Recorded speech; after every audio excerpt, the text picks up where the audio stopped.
obviously not going to support any of these new taxes. I guess for the simple reason right now, if you go out to the public and say, can we afford to pay at least an extra $1,000 a year, they're going to get really upset with all the problems that some levels of government are going through right now.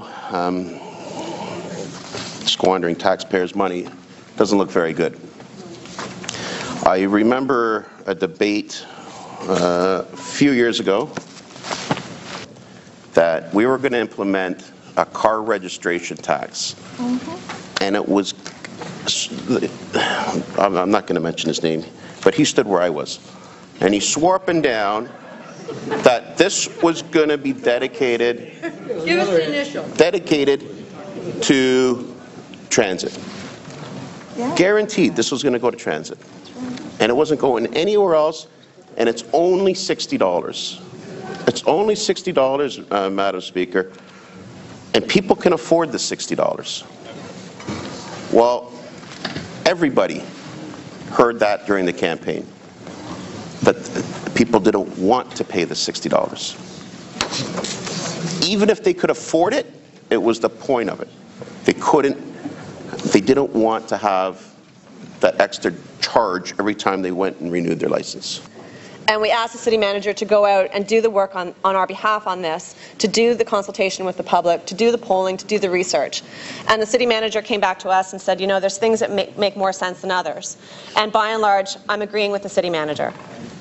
That I think when we're looking at taxes that are broadly based, fair, and equally applied, I think that it is fair to look at taxes, revenue options like an increase to a regional sales tax and a fuel tax. And when I say fuel tax, not because it hits car drivers, because you know what, everybody benefits from a good public transit system. As Councillor Lee mentioned, neighborhoods develop better with a good public transit. People can get around more quickly and easily with better public transit. Goods can get delivered more effectively with good public transit. So public transit is a public good. And everyone benefits when we invest in it and we build it. And of course, instead of looking again to prioritize where they're spending their money or where they can come up with some efficiencies, they just say, no, the simple solution to this is tax everybody. Well, the simple solution is not to tax everybody. Taxing might be a small part of this, but a large part of it has got to be other things. And if the province came forward instead of the public, we're going to redirect money, this much money, we're going to also put some money here from efficiencies we've gained over here, and we're going to lower our debt or save some of our debt charges and use that money for this, and then we're still short, so we will need some new taxes, and put it forward that way, maybe the public would accept some of this.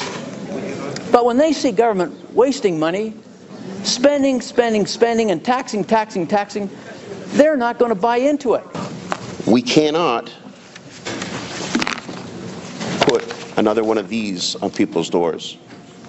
When these come in, these property taxes, people cringe.